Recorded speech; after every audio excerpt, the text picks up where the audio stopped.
The University of Oregon is rich with history since opening its doors in 1876.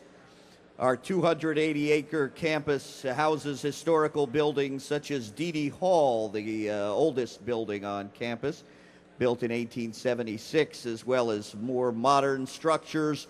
The Lillis Business Complex opening in winter 2004, and as you'll see as you walk around the campus today, there is much new construction and much excitement as the campus grows.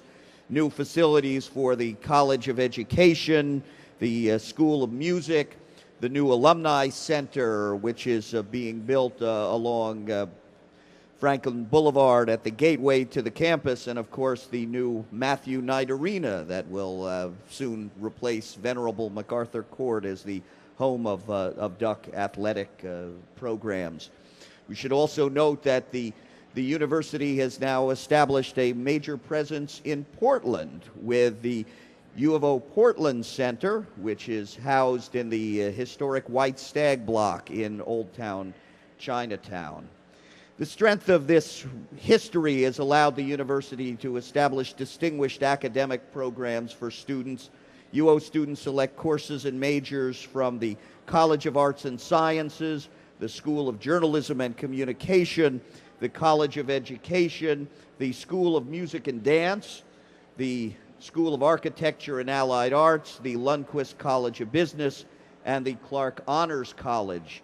You might be interested to note that the top 10 undergraduate majors in terms of the number of students who will be receiving degrees at today's commencement ceremonies: Business Administration with 308, Journalism and Communication 261, Psychology 228. Those are generally the three most popular majors in terms of numbers of graduating students: business, journalism, and psychology. And then the top 10 majors from there: political science, sociology, economics, art, English, history, and accounting.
You've been listening to the University of Oregon Brass Choir under the direction of Professor Jeffrey Williams.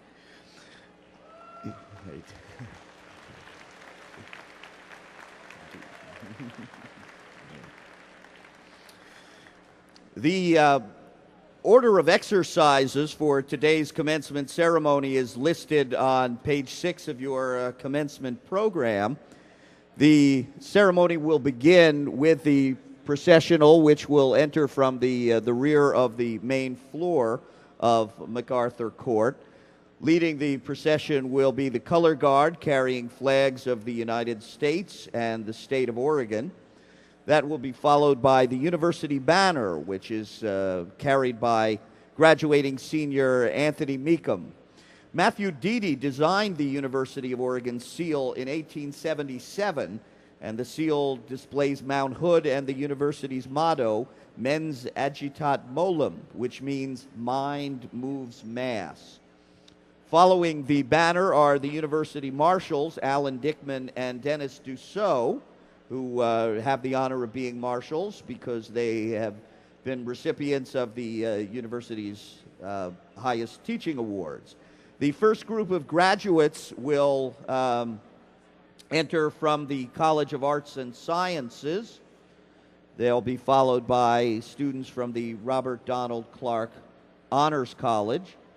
And then after the Honors College, graduates from the various departments within the College of Arts and Sciences. Following them, the School of Journalism and Communication will enter, the College of Education, the School of Music and Dance, the School of Architecture and Allied Arts, the Lundquist College of Business.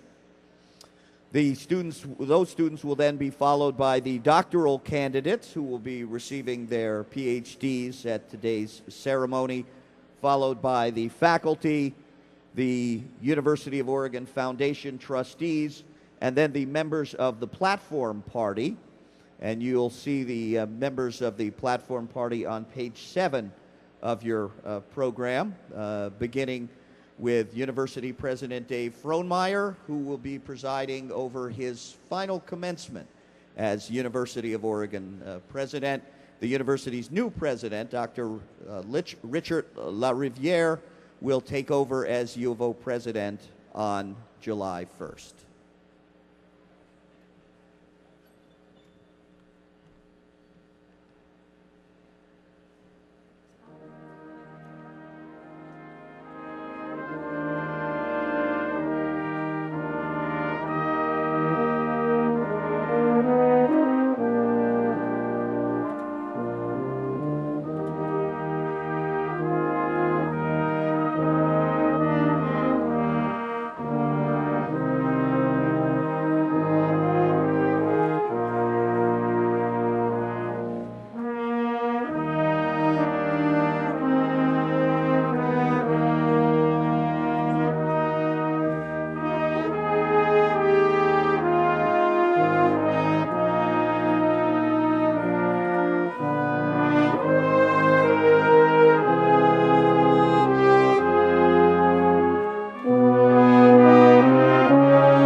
Thank you very much, ladies and gentlemen. Please remain standing and join our brass choir in singing America the Beautiful.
Thank you very much. You may be seated. My name is Dave Frohnmayer. It's my privilege to serve as president of this institution and to welcome you to University of Oregon Commencement 2009. As always, it's wonderful to look out here today and to see the family members and the friends behind each of our graduates, and to acknowledge that almost any accomplishment of value is done with the help of others. This obviously has been true in the history of the men and women who seek out higher education. I know that it was true for me as I stepped into the exciting and challenging world that higher education promised to open, and indeed did open for me.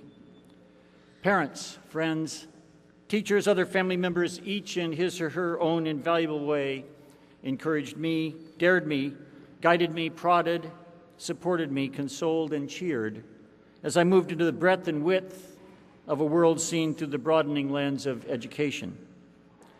This is the 15th commencement of which I've been a part as president of the University of Oregon, and as most of you probably know, it will be my last in that role.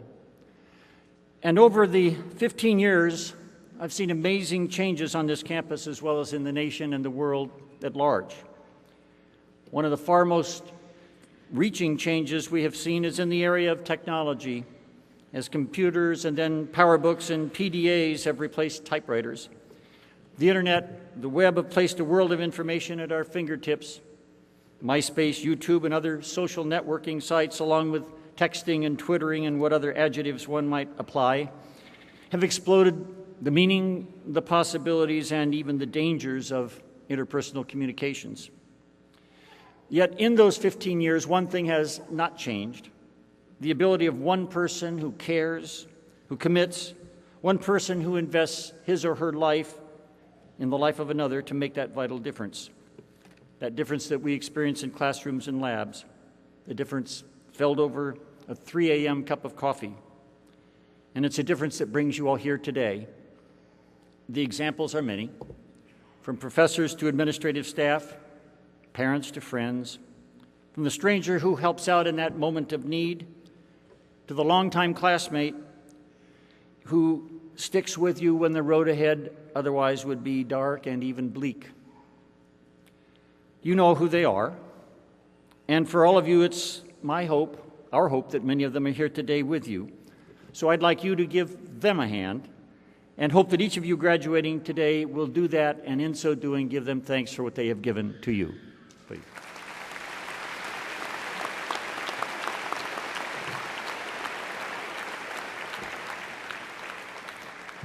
As those of you who have had a chance to look at the program know, I will have an opportunity in a few more minutes to say some more as your commencement speaker. Apparently, Michelle and Barack were already booked for this day. So right now, I extend this welcome with the understanding that it is your commencement, your beginning, a beginning made possible by that ageless intertwining of commitment and community that is this University of Oregon. And now to bring greetings and a message today from the Oregon State Board of Higher Education, one of its most distinguished members, James Francesconi, a University of Oregon Law School graduate, a Portland civic leader, and a distinguished Oregonian. Mr. Francesconi. Thank you. Thank you, President Frohnmayer. On behalf of the State Board of Higher Education and all the citizens of Oregon, it's really my great personal privilege to be able to congratulate and honor the graduates of University of Oregon's 2009 graduating class. As you know, you've accomplished many things, and we're in awe of your work that you've done and your ethics and your values that you share. And our state really needs you right now, really needs you. Groups that we want to thank, the State Board of Higher Education would like to thank, just like President Frohnmayer said. The first are the parents and grandparents and family members. It was 31 years ago that I graduated from the University of Oregon Law School right here, different law school. And I still remember my grandparents and my parents and the pride that was in them and the sacrifices they made. Because just like many of you, I was the first generation that went on to college, and they sacrificed for me, and it was their day, just like it's your parents' and grandparents' day. So on behalf of Oregon, thank you for bringing us this talent here. Secondly, the University of Oregon is our flagship university here in Oregon, a university that we need now more than ever and that we've counted on for many, many years. It's the faculty and staff and administration that believe in excellence, that have conveyed excellence to you in teaching and research without adequate resources to do their jobs. So on behalf of the Board of Higher Education, the citizens of Oregon, faculty, staff, we want to say two things to you. One is thank you. Number two is we're going to do better about getting the resources you need to do your jobs. Thirdly, to President Dave Frohnmayer, he actually taught administrative law, but I was in the other section 31 years ago. President Frohnmayer and his wife Lynn, I want to tell you, President Frohnmayer, that you are not only a hero of mine, not only are you a hero here at the University of Oregon, but you're a hero for the citizens of the state of Oregon. Despite these tough times, you've helped position us so that people understand the values, not only of higher education, but of public service. So thank you for being our hero.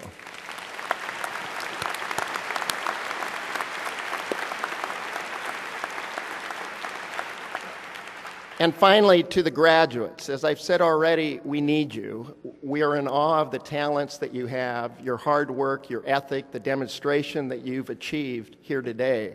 But I think we're most impressed with your values. You have a respect for this planet and for each other that my generation probably did not share or does not share. So with the talent, energy, dedication that you've learned here, you're going to improve, not degrade the quality of our planet, and you're not going to allow divisions by class, race, or socioeconomic status to continue to divide us. So thank you for that. And finally, in conclusion, I want to give you two quotes from two philosophers. One is the uncle of Spider-Man, Uncle Ben.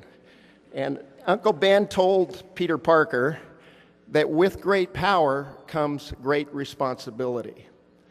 There are 77% of Oregonian young people and adults that are not going to achieve what you have here. There are 95% of the citizens of the world that are not going to achieve what you have here. We need your help, not only in solving the issues of the planet and how we're going to live together as a people, but advocating for opportunities for Oregonians and others throughout this state, in every town in rural Oregon, the Latino community, that they have the benefits that you have. We need your help to do that.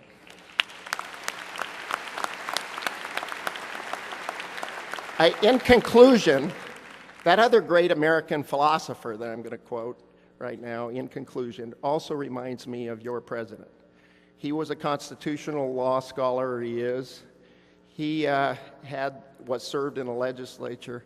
He had the ability to seek private gain, which is important, and I encourage you all to have it, but he served a life of public service. He dedicated his life to that. And of course, I'm speaking of the President of the United States, Barack Obama.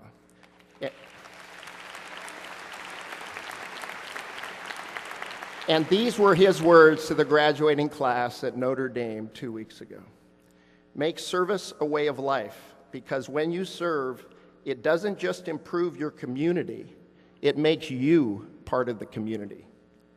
It breaks down walls, it fosters cooperation, and when that happens, when people set aside their differences, even for a moment, to work in a common effort towards a common goal, when they struggle together and sacrifice together and learn from one another, then all things are possible. Graduating class, all things are possible in Oregon because of you. Thank you.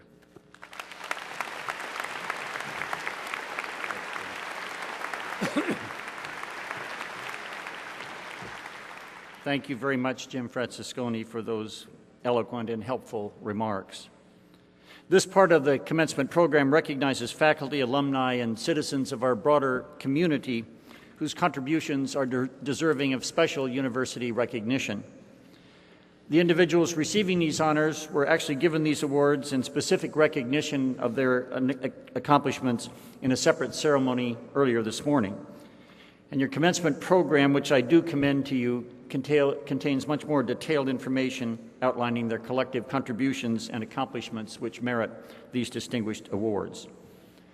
The Presidential Medal was established in 1991 to honor individuals who've demonstrated extraordinary service to the university and whose professional and personal leadership in the world community places them among the nation's foremost citizens. This year's Presidential Medal recipients are Lori Lokay and Penelope and Philip Knight. They were unable to be with us today at these ceremonies, but they already have acknowledged their awards with gratitude, and I wish you would join with that in absentia for them as well.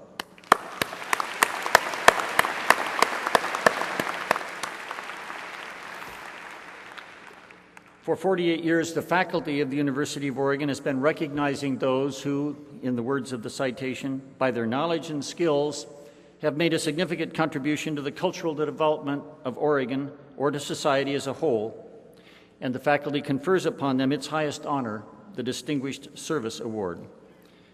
This year, the university honors 3 remarkable individuals, each of whom has made a significant contribution to human understanding, the democratic process, and the arts. Your program specifies the reasons for these distinctions.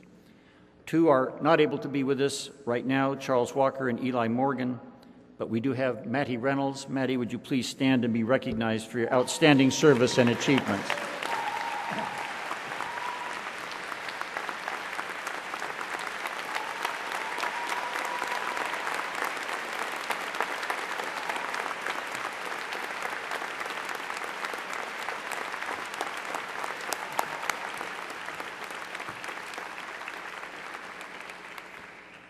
The Distinguished Alumnus Award was begun in 1967. It's presented by the University of Oregon Alumni Association to an alumnus of this university who has served the nation, state, or the university, or who has distinguished himself or herself by personal endeavor. Our honoree this year has done all of those things. He is Kenneth Moore, the 2009 Distinguished Alumnus Award winner.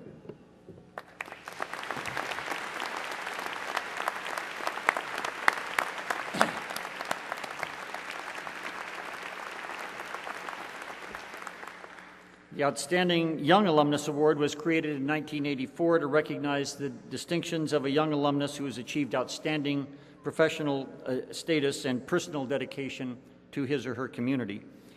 This year's recipient of the Outstanding Young Alumnus Award is Eugene Sandoval. He is not in attendance for the very reason that his wife is giving birth at this hour to a baby. Please applaud him in absentia.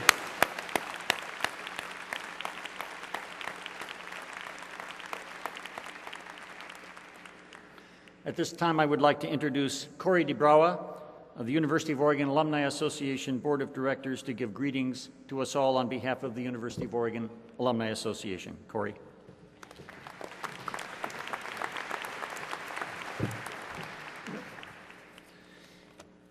Good afternoon.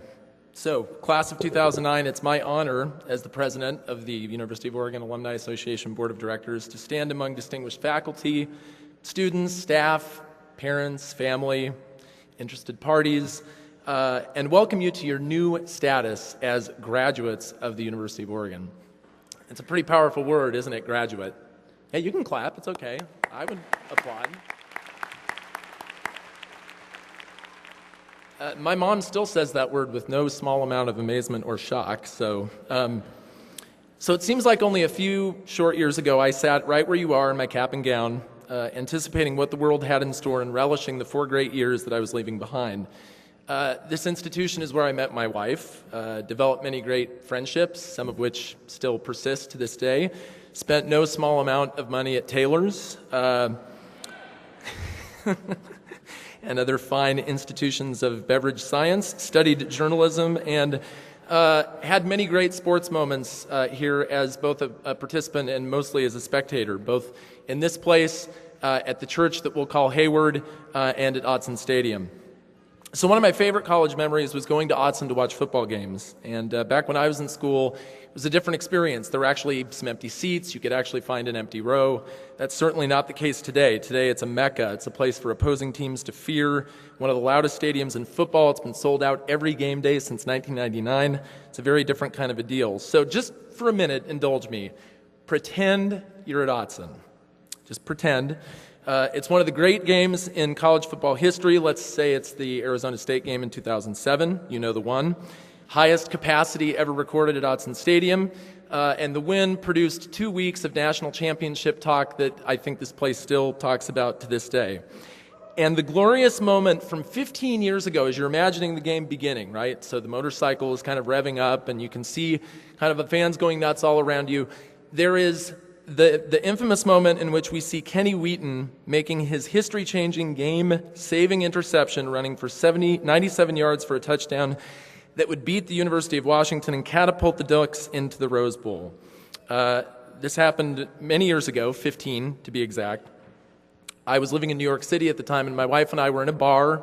Seems to be a persistent theme, this beverage thing, but we were in a bar on the Upper West Side watching with amazement and envy. I really wanted to be back in Eugene at that very moment. That was, for me, sort of what crystallized my experience. So the pick, as we call it now, changed the course of Oregon football and Oregon sports. It put us on the map.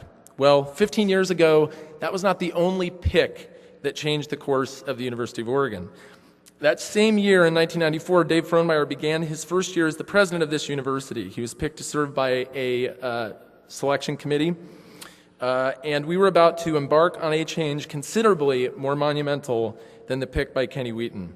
So in his 15 years as the 15th president of your university, Dave Frohnmayer has been changing the face of education in Oregon. Your choice to come to this university was probably in no small measure influenced by the difference that President Frohnmayer made during his time here.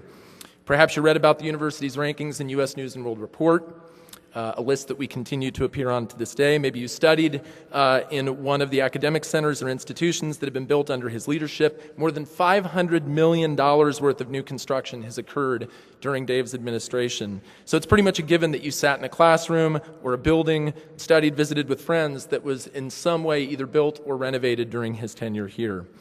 Some of you may have even lived in the first new dorm built on campus since the late 60s. Believe it or not, it's a true fact. Dave has left an indelible mark on this university in the lives of those who attended it, taught within it, participated as part of the larger community connected to it. He and his team raised more than $1 billion in private funds for this university and has increased the level of awareness of the U of O in the 15 years he's been on campus. Just as an aside, I was at the University of Michigan a few years ago on business, and their president, Mary Sue Coleman, came up to me when she found out that I was a University of Oregon graduate, specifically to make a point about what a great man and leader we had in Dave Frohnmayer. So such is the standing of the man that we've called president for the past 15 years.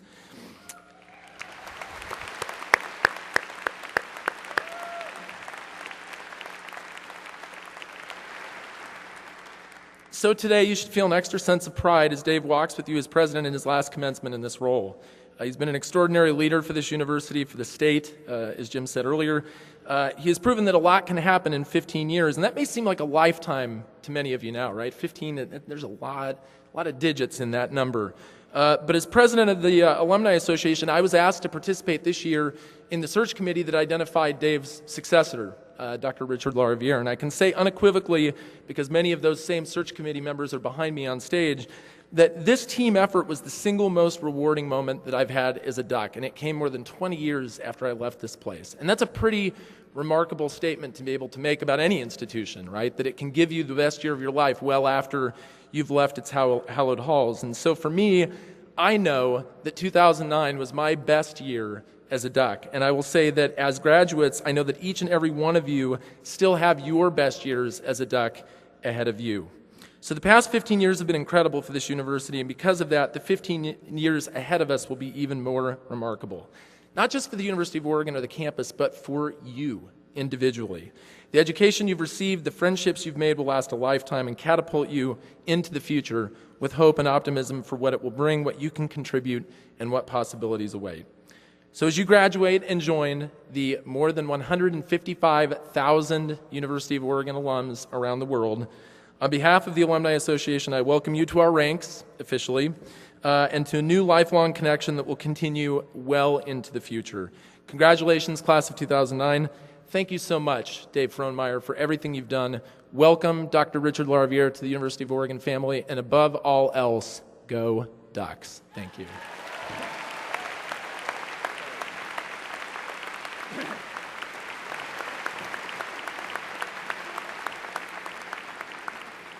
Thank you, Corey, for your kind remarks, but there is an old admonition, and it's truer now than ever before. Do not take credit for someone else's work.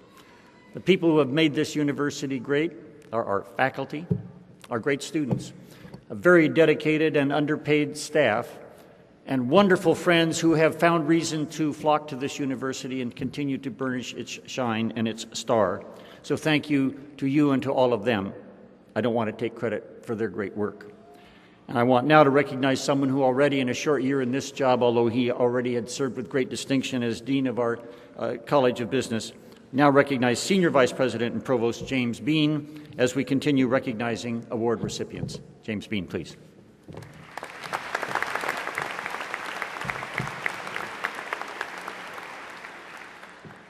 Excellent teaching is the foundation upon which great universities are built. And at the University of Oregon, we place particularly high value on excellent pedagogy. The Thomas F. Herman Distinguished Teaching Award honors senior faculty members whose careers are marked by excellent teaching. Emblematic of the priority the institution places on teaching, a winner of the Herman Award is appointed University Marshal and serves as the ceremonial leader and protector of the faculty. Your marshals for this ceremony are Alan Dickman and David Dussault. Please stand.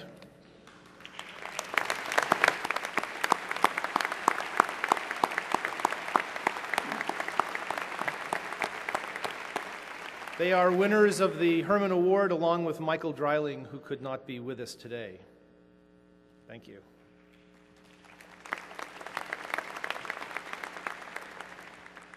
An award established by the University Senate named in honor of Wayne T. Westling, Professor of Law at the University of Oregon from 1979 to 2001. Two specific criteria are put forward for this award: exemplary service over a period of years and inspired leadership and commitment to principles of faculty governance and fostering inclusiveness and respect. This year's recipient is Brad Shelton, who could not join us here today but deserves a round of applause.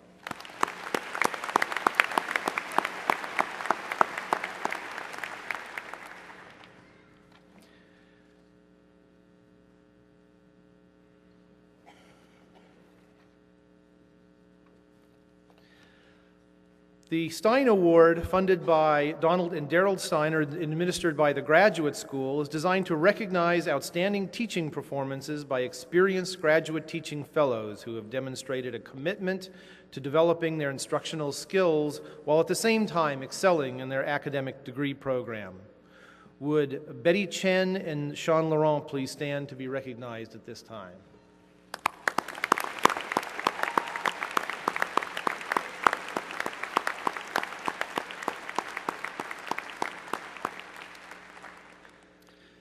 The Doctoral Research Fellowship Program is a collaborative program of the Graduate School and the Office of the Vice President for Research and is designed to promote excellence in research at the University of Oregon. The fellowships are available to eligible doctoral degree candidates in all academic disciplines in their final year at U of O. Each department nominates one candidate for the fellowship, and a subcommittee of the U of O Graduate Council evaluates the applications in consultation with the Vice President for Research and Dean of the Graduate School. Since the U of O began the program in 1991, 1 to 6 U of O doctoral degree candidates have received the Doctoral Research Awards each year. The 2009 Doctoral Research Fellows are Shannon Bell and Caitlin Snyder. Please stand so that we may recognize you.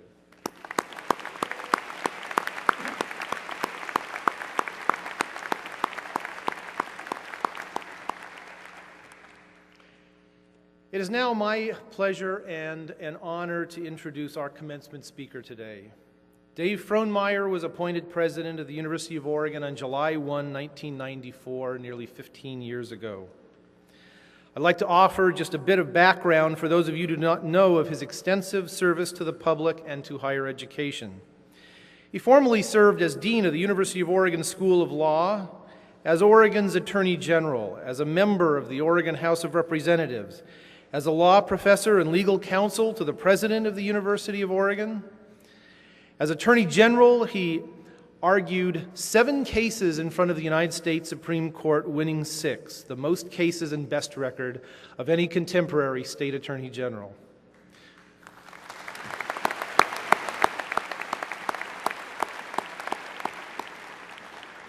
During his time as president, the university increased its enrollment to record highs, finished 2 capital campaigns, including Campaign Oregon Transforming Lives, which ended with more than $853 million in contributions, the total of the 2 campaigns being well over $1 billion.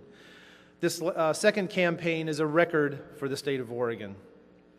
The university became a founding member of the Association of Pacific Rim Universities, hosted the annual meeting of the Association of American Universities, and completed numerous important construction projects, including 3 new student housing projects, the William W. Knight Law Center, a renovation and addition to the Knight Library, the Jordan Schnitzer Museum of Art, Autzen Stadium, and the Lillis Business Complex, the construction of a new student rec center, the Maribel Frohnmayer Music Building, and just recently dedicated the Hedco Education Building. Dave Frohnmayer is the first native Oregonian to be president of any large research university in the state. He and his wife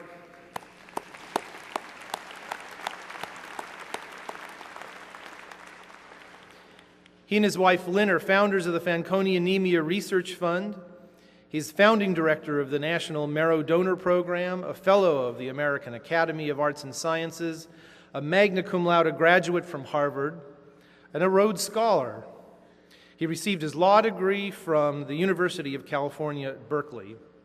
And after all of these incredible achievements, what I find most remarkable, having worked with Dave this last year, is that his greatest enjoyment really is engaging individually with the people that make up this community.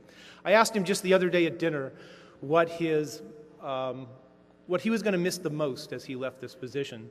And he said it was going to be the opportunity to go through the campus and having the authority of the university to tell individuals that what they were doing was making a difference. So that shows you the incredible personal strength of a person who could accomplish these incredible macro achievements. And now it's my great honor to present to you the President of the University of Oregon, Dave Frohnmayer.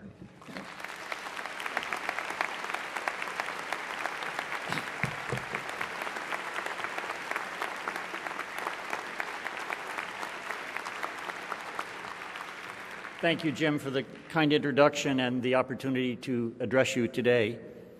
This is, of course, the last commencement I will address as president of the University of Oregon, so in a very real sense, it is a commencement for me in many of the same ways as it is for each of you graduates. Different and personal voyages of discovery have brought each of us to this assembly today, yet I will wager that we all share one thing in common: a history of small but decisive moments in which education has had that transformative effect on our lives. Well, I actually spoke these last few words nearly a decade and a half ago on the day of my official investiture as president of the University of Oregon. They say that plagiarism is one of the greatest compliments that one can pay to an author. I'm not sure where self-plagiarism lies in this, but it's a way of reaffirming something that occurred a long time ago. Looking back on these past years, this day is a very real review for me, a day in which more thoughts abound than my allotted time will allow. But I hope you might take one or two thoughts that might just linger and that maybe would even reemerge in your minds when you recall this important day.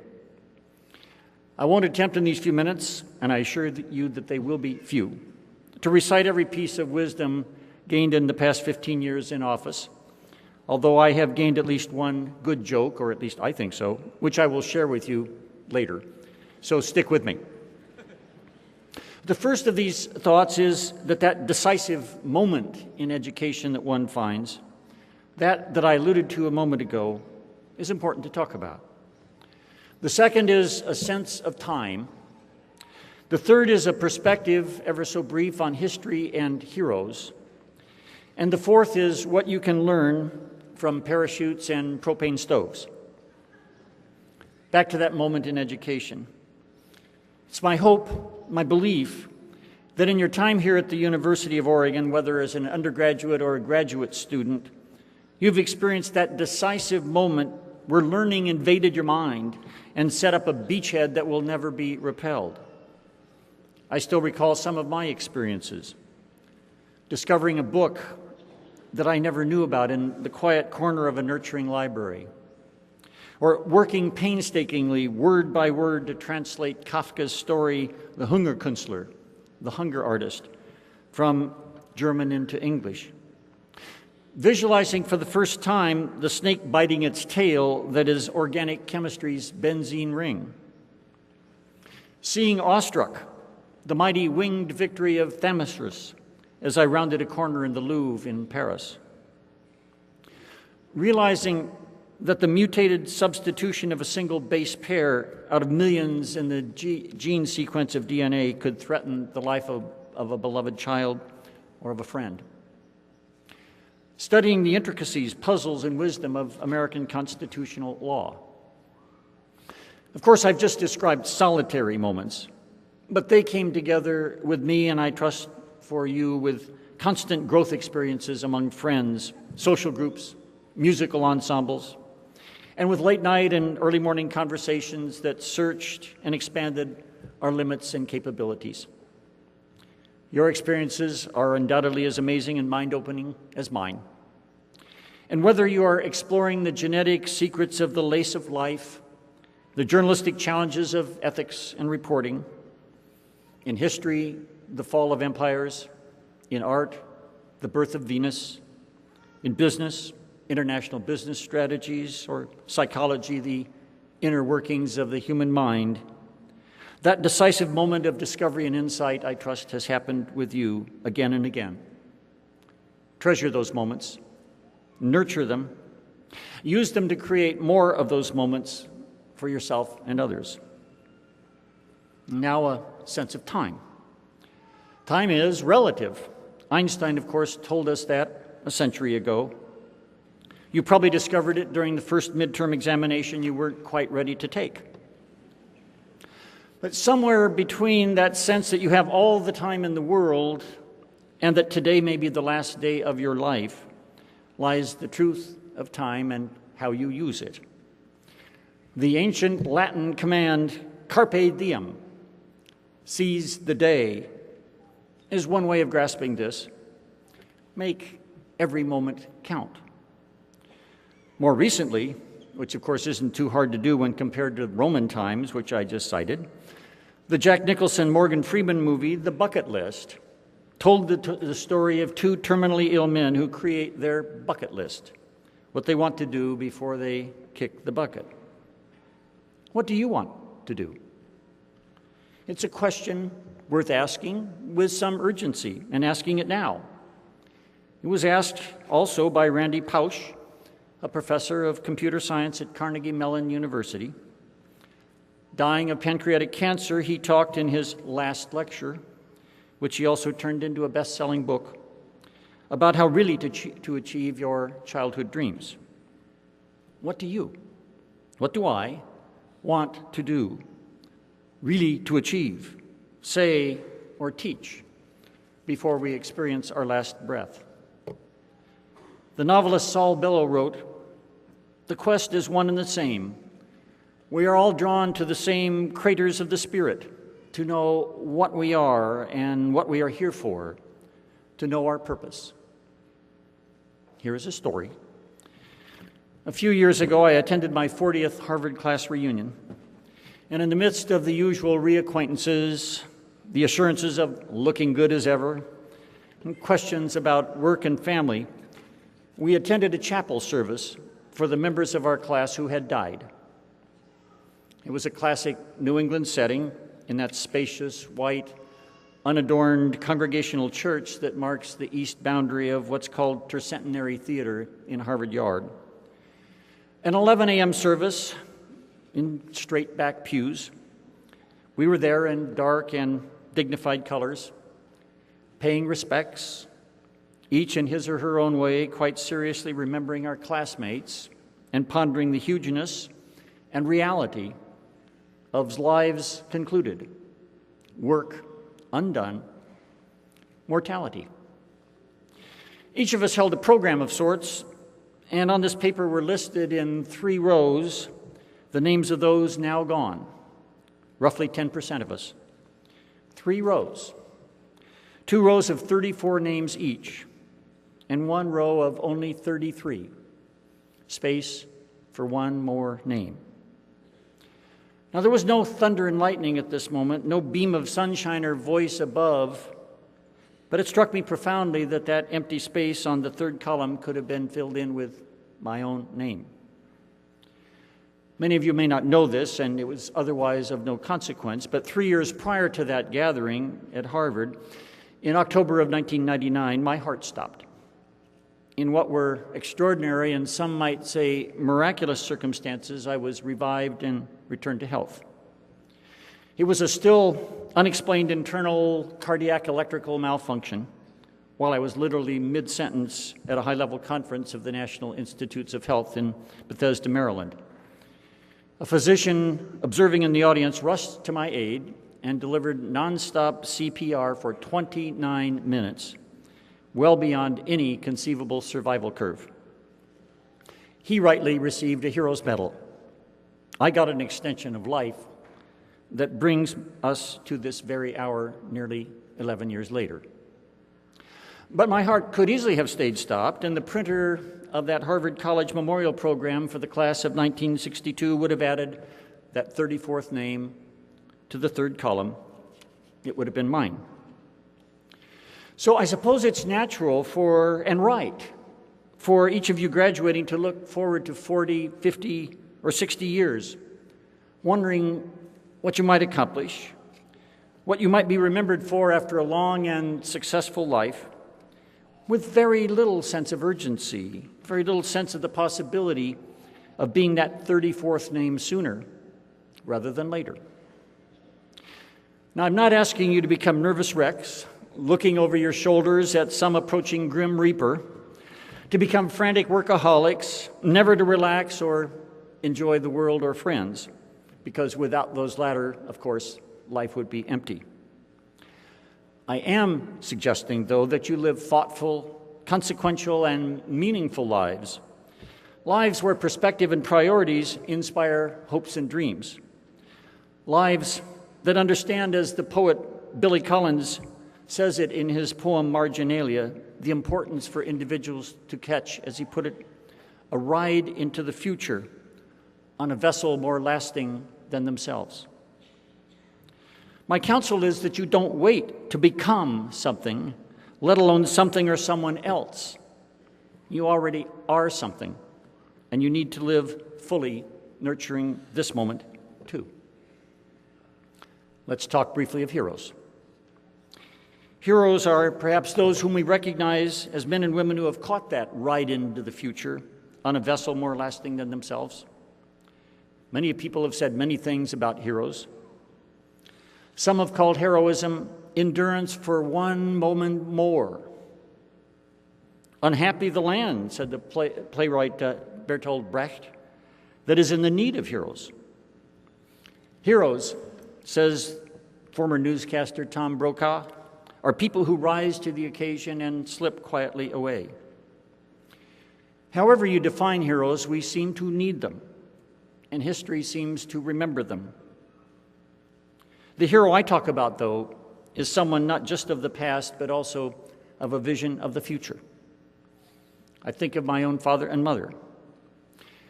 I think of men and women with whom I have worked who do their jobs in spite of overwhelming personal and professional challenges. I think of teachers who might have earned far more money, greater accolades had they chosen another profession, but who serve because it is good, and because it is necessary, and because some internal voice committed them to it. Of course, there are dangers in this imaging of heroes, too. There can be a blind following that prevents us from making our own path. There can be hero worship that's tainted by the hero's all-too-human qualities. There can be heroes who excel in one area of life but who fail in reality to be the heroes we need, or who become consumed by the shadow side, the dark side that psychoanalyst Carl Jung noted can always capture us if we are not fully introspective, or if we are too selfish, or we are not mindful. So discover your heroes, not to worship them, not to follow in rote fashion or adoration, but as inspiration to find your own way, and so you can, in a real sense, create your own history and become heroes yourselves. It now appears that I have one more point to cover. Jane, we'll call her that, was a compulsive adrenaline junkie. So one day, without much preparation, she decided to give skydiving a try. She'd only read a book about it, but that seemed to be enough. So at several thousand feet off the ground, the plane turned on its side. She jumped from it. She free fell for a while until she figured, according to page 7 of that book, it was time to pull her ripcord, which she did, but nothing happened. Astonished, she started to panic, but then remembered from page 32 that she had a backup parachute.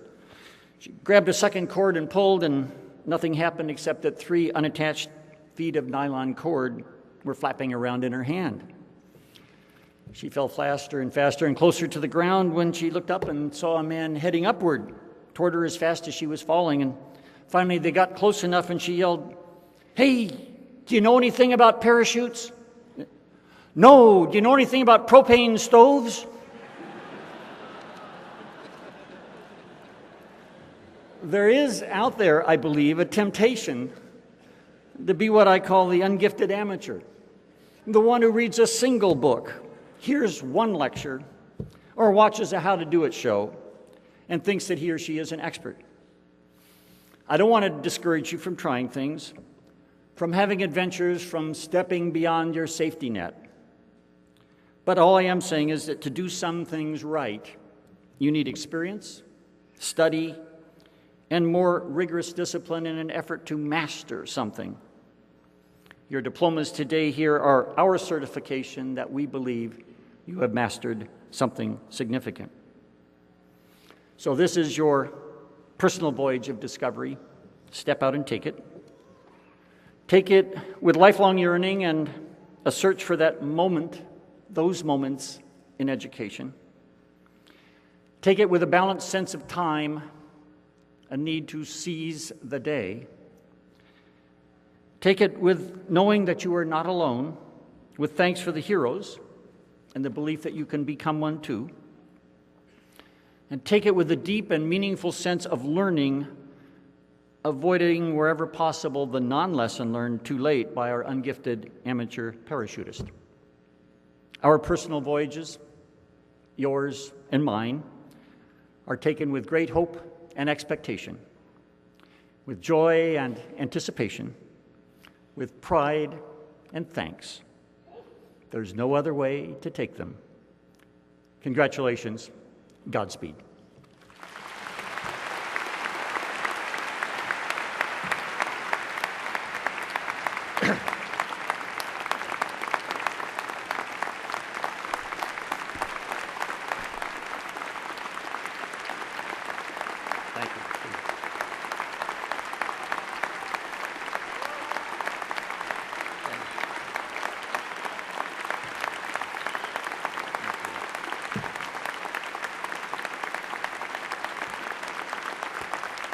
Oh, please be seated. Okay.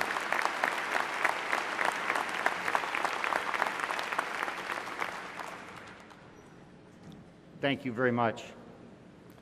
And may I at this time also acknowledge the indispensable support and love and affection I've received all these years from my wife, Lynn, who is in our audience. Lynn, thank you.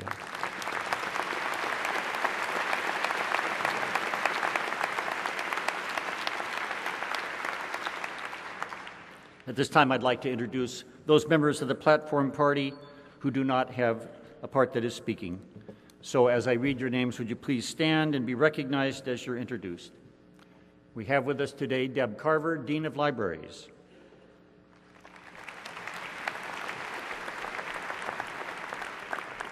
Michael Redding, Vice President for University Advancement.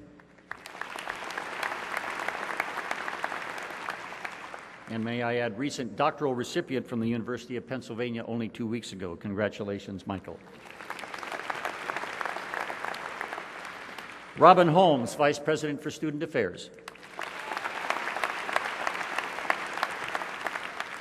Sandy Morgan, Associate Dean of the Graduate School. Francis Dyke, Vice President for Finance and Administration.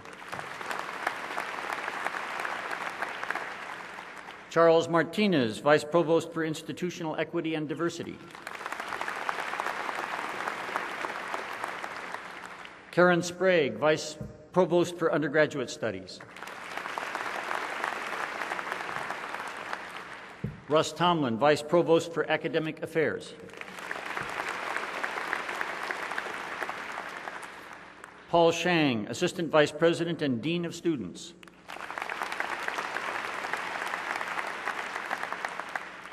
Paul Van Donkler, Immediate Past President, University of Oregon Senate.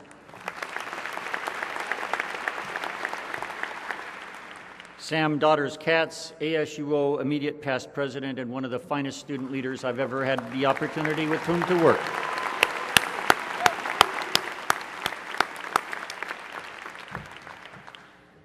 You've been waiting for this. We now begin the official process of conferring the degrees. First, the doctoral candidates will be presented and their degrees awarded. Then they will be asked to come forward to receive their hoods, the symbol of their high achievement, be recognized individually, and receive their diploma covers. Then the degrees will be conferred on the master and bachelor candidates, who will be recognized individually at their separate college ceremonies. Senior Vice President and Provost James Bean will begin the conferring of degrees. Provost Bean.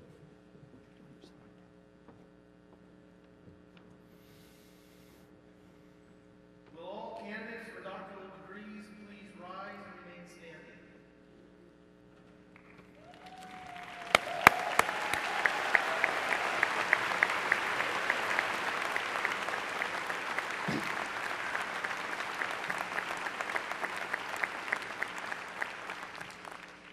Mr. President, the qualified students listed in the doctoral degree sections of the program are now presented to receive the appropriate degrees.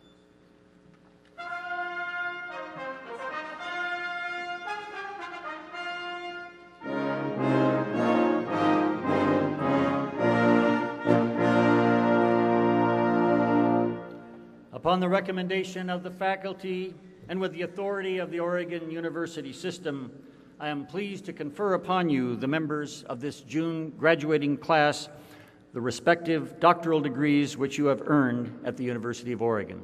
Congratulations. Step forward individually, please. Thank you. Will all the doctors, accompanied by their advisors, please come forward to be recognized?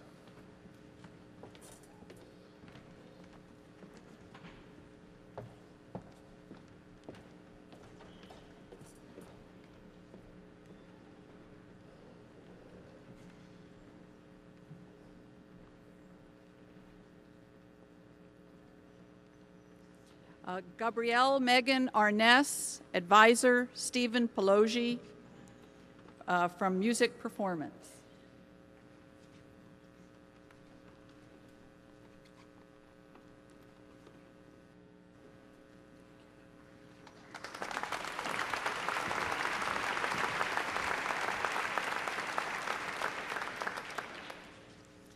PhD in Anthropology, David Jean Lewis, advisor Lynn Stephen.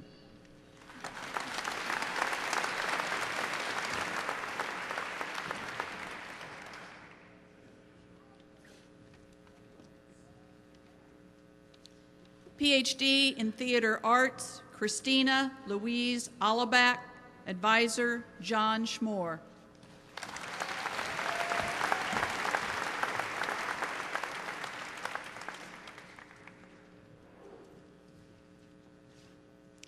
PhD in Linguistics, Kyung-Ho Kang, advisor Susan Guyan.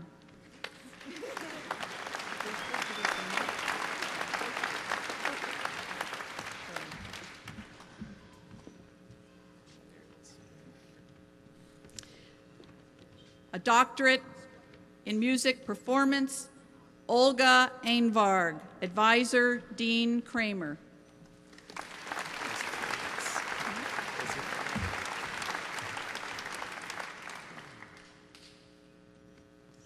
A doctorate in music performance, Kara Sayo Okano, advisor Claire Wachter.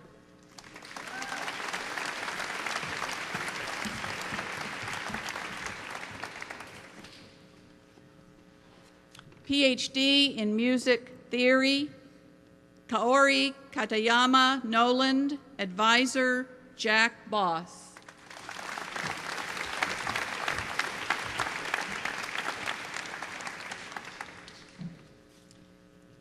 PhD in psychology, Trafton W. Drew, advisor Edward Vogel.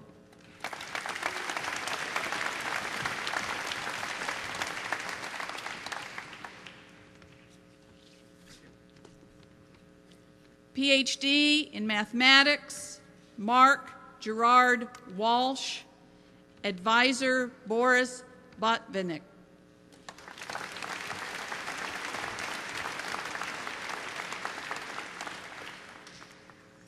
PhD in psychology, Bridget Kristen Klest. Advisor, Jennifer Fried.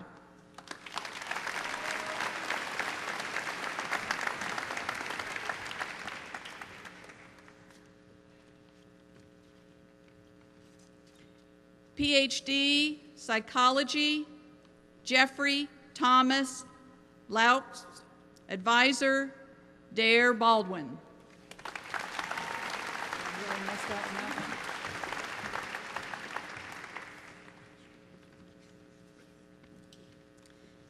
PhD, psychology, Sonia Venkatraman. Advisor, Thomas Deshawn.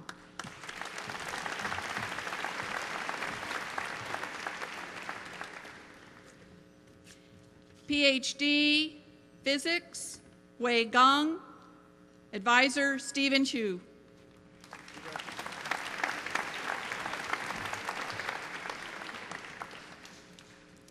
PhD, school psychology, Danielle Marie Parisi. Advisors, Elizabeth Harn and Kenneth Merrill.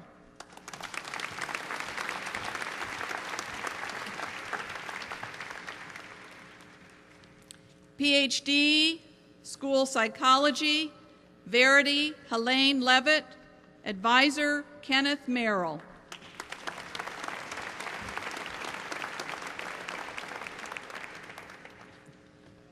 PhD, school psychology, Deborah Attell. Advisor, Kenneth Merrill.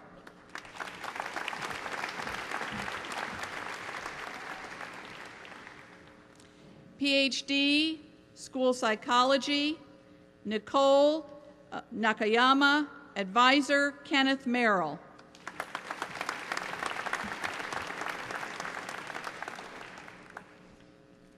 PhD, school psychology, Scott Warren Ross.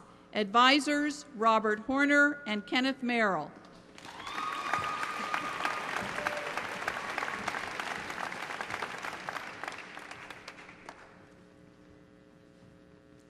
PhD, school psychology, Fatima Elvira Terrazas Arahanyas. Advisor, Roland Good.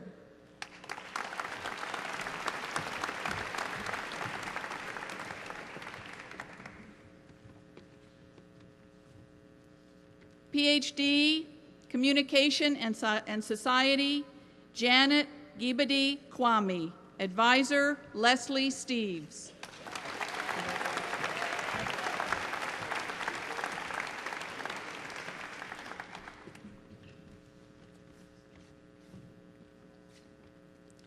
PhD in Music Composition, Aaron Harold Rosenberg. Advisor, Robert Keir.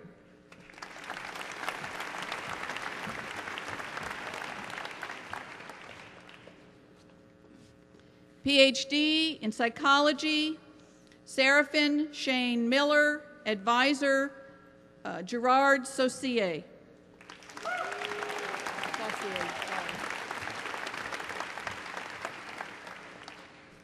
PhD in Psychology, Michael William Myers. Advisor, Sarah Hodges.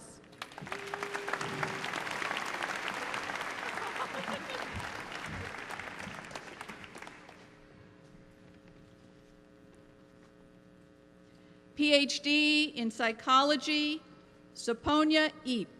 Advisor, Gordon Hall.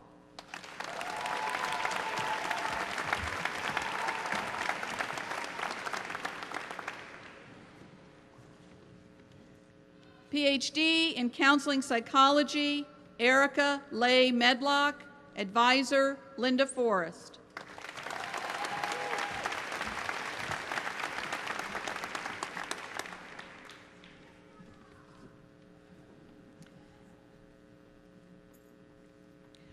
PhD, Counseling Psychology, Lisa Joy Geiken. Advisor, Ellen McWhirter.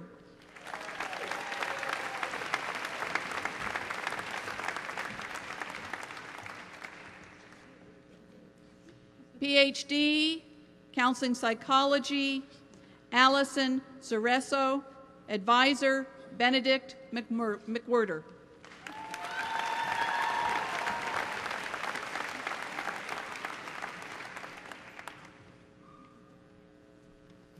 PhD, Counseling Psychology, Amit Ashok Shahani. Sorry. Let me do that one again. Advisor Krista Chronister.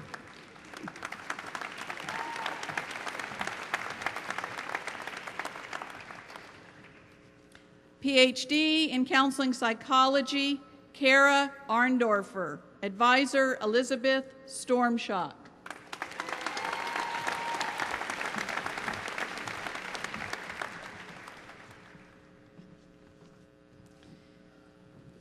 PhD in Accounting, Isho Tama Sweet. Advisor Stephen Matsunaga.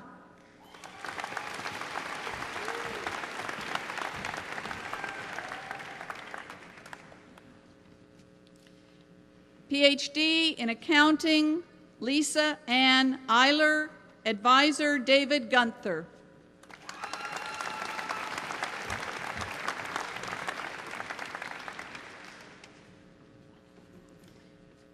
PhD in Accounting, Mark Andrew Jackson. Advisor David Gunther.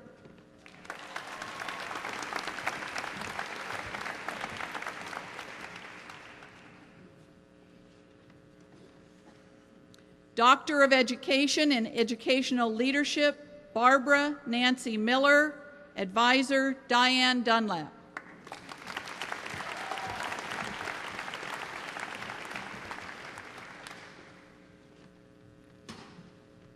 PhD in Educational Leadership, Dennis Lawrence Jablonski. Advisor Gerald Tyndall.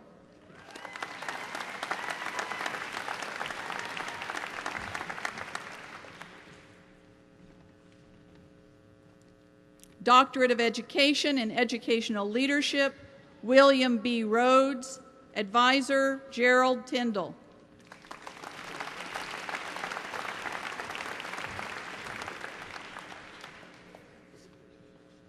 Doctorate in Education and Educational Leadership, Melissa Carmela Potter. Advisor Gerald Tyndall.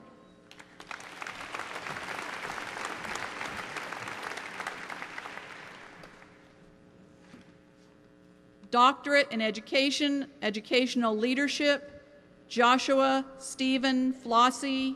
Advisor David Conley.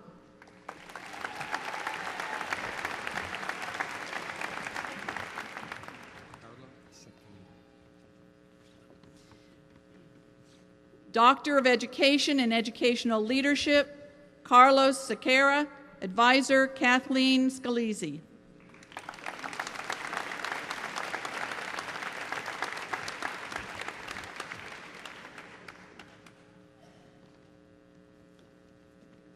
Doctor of Education, Educational Leadership, Sarah L. Hahn.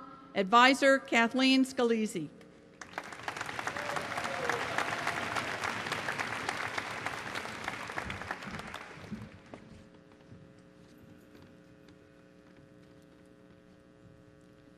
PhD in Marketing, Gung Zin Si. Advisor Lynn Cayley.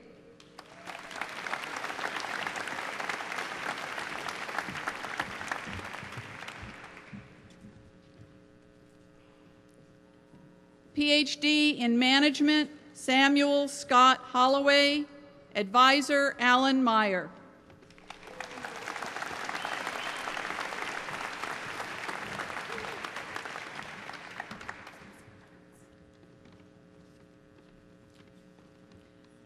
Doctorate in Music Performance, Jennifer Suzanne Quinley. Advisor Ann Tennards.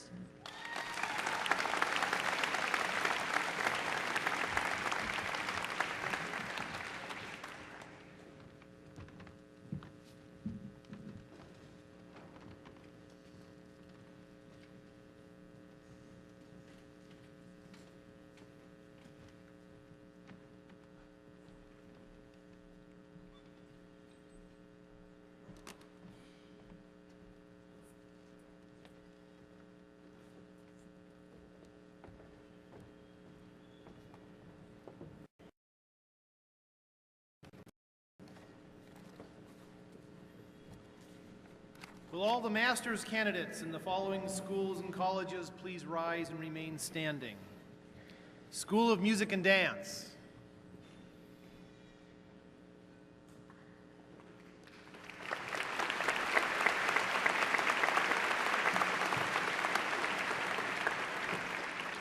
School of Journalism and Communications.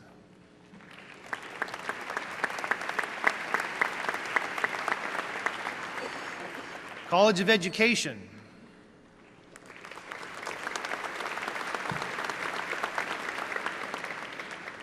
Charles H. Lundquist College of Business.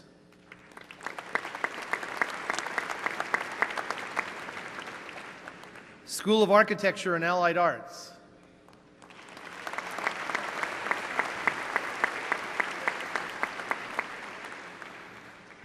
College of Arts and Sciences.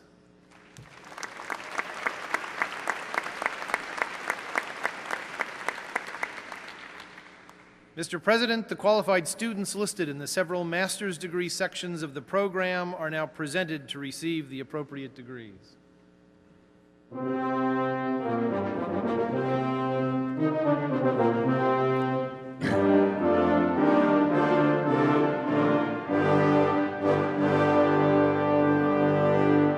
Upon the recommendation of the faculty and with the authority of the Oregon University System, I am pleased to confer upon you, the members of this June graduating class, the respective master's degrees which you have earned at the University of Oregon. Thank you. Congratulations. You may be seated.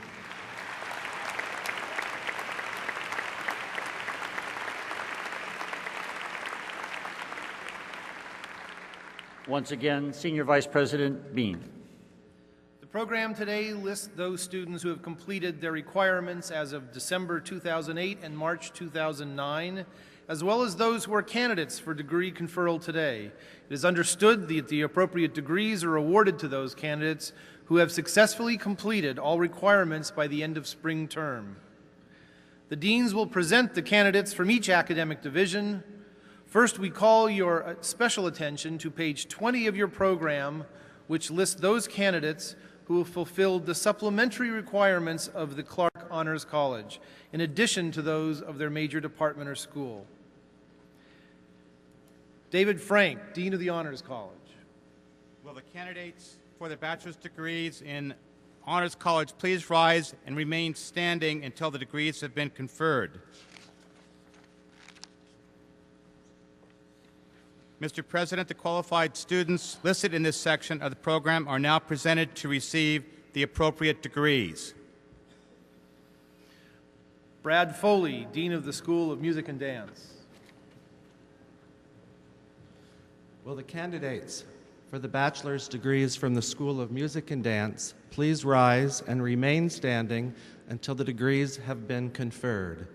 President Frohnmayer, on behalf of my distinguished faculty colleagues, I'm proud to present the qualified students to receive the appropriate degrees from the only comprehensive School of Music and Dance in Oregon, the largest of its kind in the Pacific Northwest, and housed in the new, beautiful Maribel B. Frohnmayer Music Building.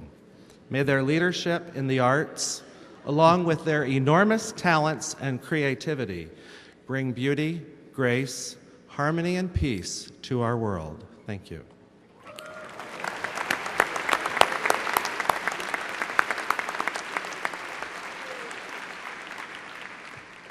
Michael Bullis, Dean of the College of Education. Will the candidates for bachelor's degrees in the College of Education please rise and remain standing until the degrees have been confirmed? Mr. President, the qualified students listed in this section of the program are now presented to receive the appropriate degrees.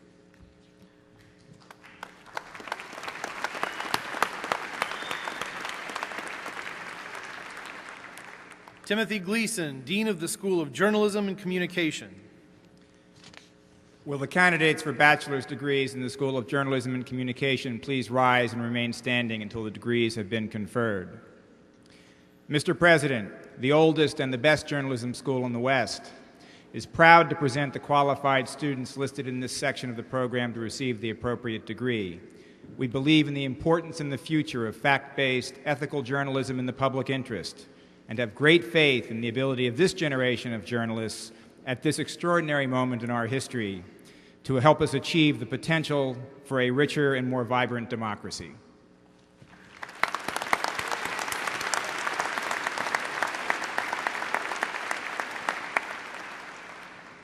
Francis Bronett, Dean of the School of Architecture and Allied Arts.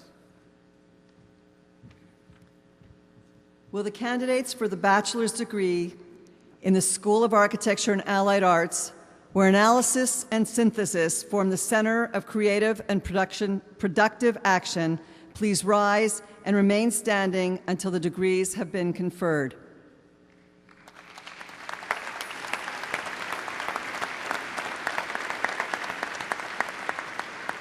Mr. President, the qualified students listed in this section of the program are now presented to receive the appropriate degrees.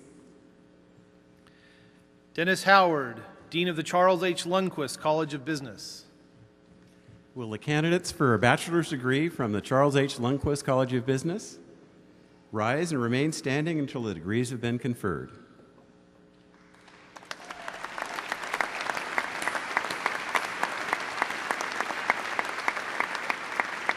Mr. President, the qualified students listed in this section of the program are now presented to receive their appropriate degrees.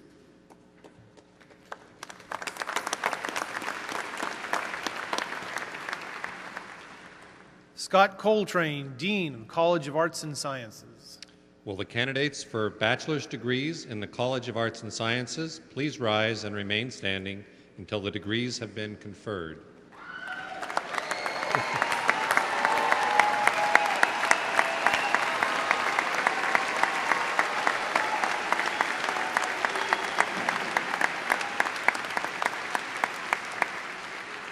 Mr. President, these qualified students from the College of Arts and Sciences, the heart and soul of the University of Oregon, all 30 pages of them listed in this section of the program, are now presented to receive the appropriate degrees.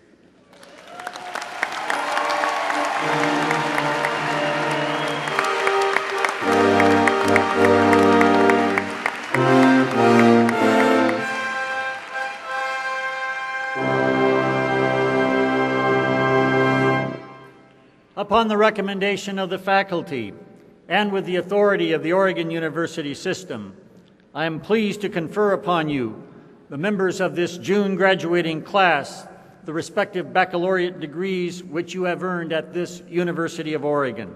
Congratulations.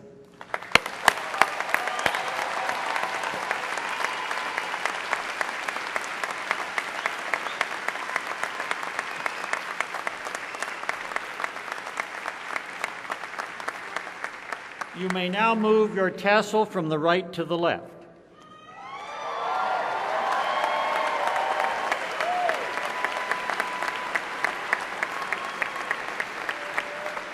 And I now invite all of the graduates to rise and salute your family and friends who have, by their contributions, helped to make this a very special day for you and for all of us.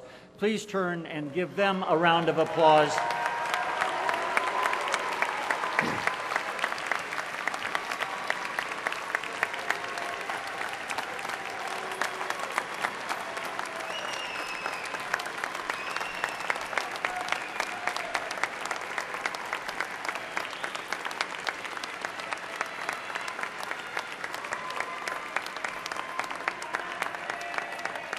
And now, would everyone else rise for the Oregon Pledge Song? It will be sung by Jennifer Quinnelly, and in the unlikely event that you have forgotten the words, they are on the reverse side of your programs today. We invite you to join in the singing of the Oregon Pledge Song, recognizing that there is a point that the lyrics will indicate when it's appropriate to remove your headgear and put it on your hearts. The Oregon Pledge Song.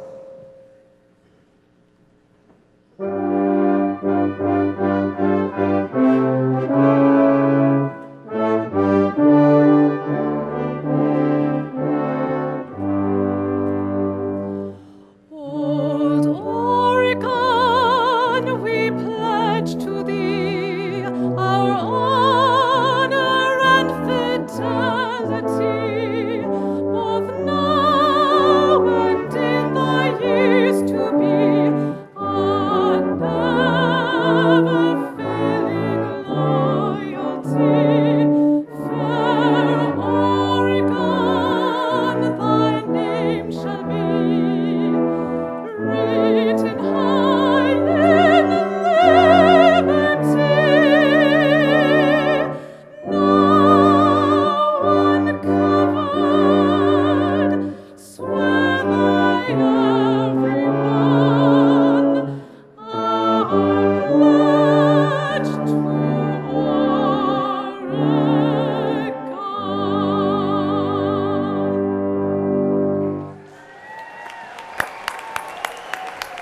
In an attempt to make these exercises more personal for the undergraduates, we have planned, to the extent that they have not already taken place, school, college, and department ceremonies.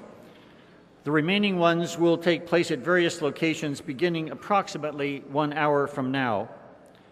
We do ask that our audience remain seated while the recessional takes place.